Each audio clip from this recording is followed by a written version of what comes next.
Every generation produces a handful of books that don't just describe life, they rearrange how you see it. War and Peace is one of them. What if War and Peace is not about Russian aristocrats or Napoleonic battles, but about you? About the war you wage inside yourself and the peace you spend your whole life searching for? Tolstoy wrote this book over 6 years. He revised it 8 times.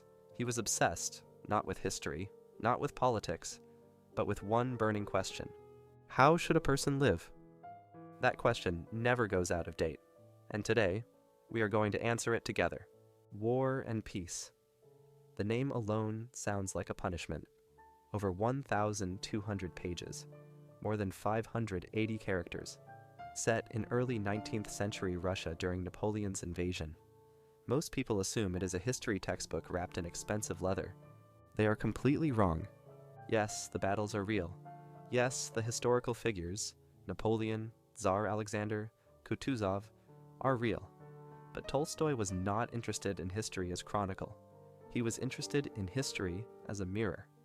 Every cannon blast, every aristocratic ball, every midnight conversation between friends, it all points back at us, asking, are you actually living your life? Or are you performing it for an audience that doesn't care? This is the book's secret, and once you see it, you cannot unsee it. The man who had everything and felt nothing. Wealth does not fill a hollow man, it only makes the hollow louder. Meet Pierre Bezukhov. He is the heart of this novel, the character Tolstoy poured most of himself into. Pierre is brilliant, kind, and utterly lost. He inherits one of the largest fortunes in Russia, and immediately becomes one of the most miserable men in the country. He gets married to a beautiful, ambitious woman who does not love him. He joins a secret society looking for meaning.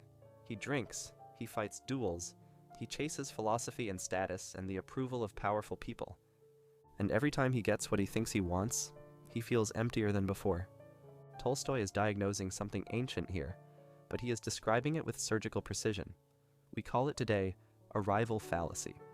The belief that when I get there, when I achieve this, when I have that, then I will feel okay. Then the restlessness will stop. But it never stops. Not for Pierre. Not for any of us. Not until we ask a different question. The question Pierre spends the whole novel learning to ask is not, what do I want? It is, what is right? What actually matters? What kind of person do I want to be? Not in the eyes of others, but in my own? Pierre's transformation is long and painful. It comes through failure, through war, through literal captivity as a prisoner. But by the end, he is not the richest or most admired man in Russia. He is simply, finally, at peace with himself.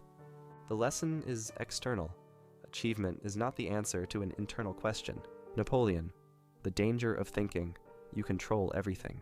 The man who believes he moves history is always the first man history moves past. Now let us talk about Napoleon, because in this novel, Napoleon is not a hero. He is a cautionary tale. Napoleon believes, completely, absolutely, that he is the engine of history, that his genius, his will, his command shapes the world. He stands on a hill overlooking the Battle of Borodino, issuing orders, and is baffled when reality refuses to follow his plan. This is where Tolstoy makes his most radical philosophical argument. He spends entire chapters arguing that no single mind, however brilliant, can control the chaotic tide of human events. History is not made by great men. History is made by millions of small, ordinary choices, by millions of ordinary people, none of whom the great man can see or account for. Tolstoy was directly arguing against the dominant philosophy of his time, Hegel's idea that history moves through great men who bend events to their will. Tolstoy said, look at Napoleon at Borodino. Look at how his perfect plan dissolved the moment it touched reality. And then tell me again that one mind controls anything. This is not cynicism, it is liberation. Because if no single person can control history, then you're also freed from the burden of thinking you can, or should, control everything. You can release the grip. You can act with full effort and full humility at the same time. Andre and the sky, what dying taught him about living. He looked up at the sky, and for the first time, he understood that it was infinite, and that he was free. Prince Andrei Bolkonsky is the novel's most beautiful tragedy. He is brilliant, disciplined, and proud. He craves glory, one great moment that will make his life mean something. He gets his battle. At Austerlitz, he seizes a fallen Russian flag and charges forward, rallying the troops. He is struck down, he falls, and lying there on the battlefield, bleeding, staring up at the vast, silent sky above him, everything changes. Napoleon himself rides past, the man Andrei has admired his whole life, and Andrei sees him for the first time clearly, a small, vain, self-important man on a horse. The glory he was chasing, it was nothing. The sky above him, infinite, quiet, indifferent to human ambition, that was something real. Tolstoy is giving you one of the greatest scenes in all of literature to make one point. We run from stillness. We fill our lives with plans and ambitions and noise because silence is terrifying. Because silence asks us, who are you really without your achievements, without your titles and your plans? Andrei needed a wound, a battlefield, the edge of death to stop running long enough to see clearly. You do not need that. You can choose the sky right now. You can choose to stop for one moment and ask the question Andrei spent his whole life avoiding. What actually matters to me? Natasha, why being fully alive is the highest intelligence? She did not think about life, she lived it, and that was her genius. Natasha Rostova is the most beloved character in this novel, and possibly one of the most beloved characters in all of literature. She is young, impulsive, radiant, and completely, embarrassingly, wonderfully herself. She makes terrible decisions. She nearly ruins her life by falling for the wrong man. She causes real pain to people she loves. By conventional standards, by Pierre's intellectual standards, by Andrei's philosophical standards, she is reckless. But Tolstoy loves her more than any other character.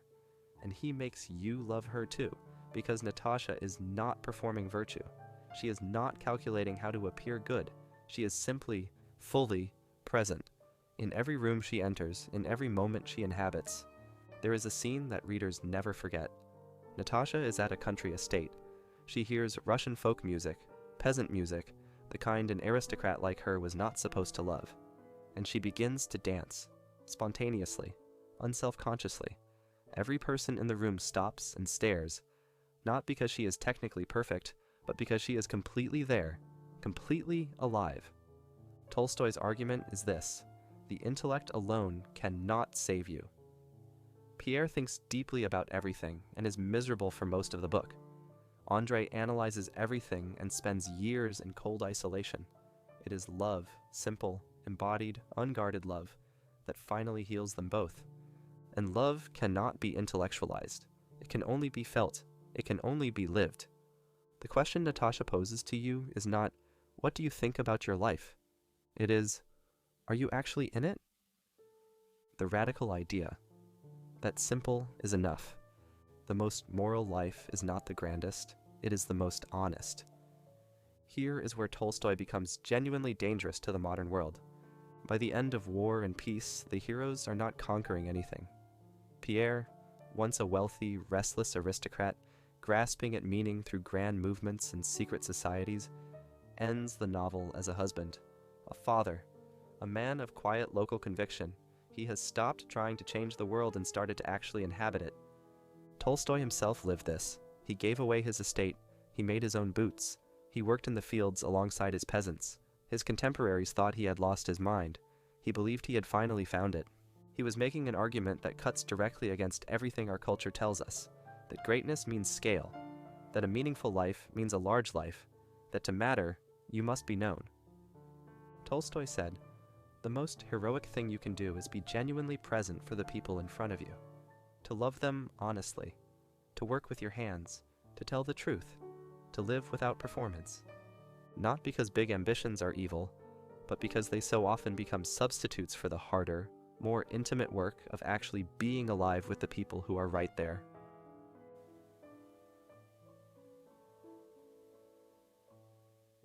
The letter Tolstoy wrote to you. War and Peace is 1,200 pages. It took Tolstoy 6 years and 8 drafts. He nearly broke himself writing it. Why? Not to impress critics, not to win prizes, because he was terrified, genuinely, viscerally terrified, that the people around him would go through their entire lives and never stop long enough to ask, is this actually mine? Is this the life I would choose if I were choosing freely? Pierre learns to stop chasing what the world says he should want. Andre learns that infinite sky is more real than any finite glory. Natasha teaches us that being fully present is not a lesser form of intelligence. It is the highest form. Tolstoy is not asking you to move to a farm or give away your possessions. He is asking something simpler and harder. Are you living the life that is actually yours, or the one you inherited without noticing? That question is the whole book. That question is the 10 minutes we just spent together. And if you sit with it honestly, really sit with it, it might be the most useful thing you encounter this year. If this made you think, share it with one person who needs to hear it today, not later, now. Drop in the comments, which character are you, Pierre, Andre, or Natasha, and why? Subscribe if you want more books that change how you think about life. Not just what you know, but how you live. See you in the next one.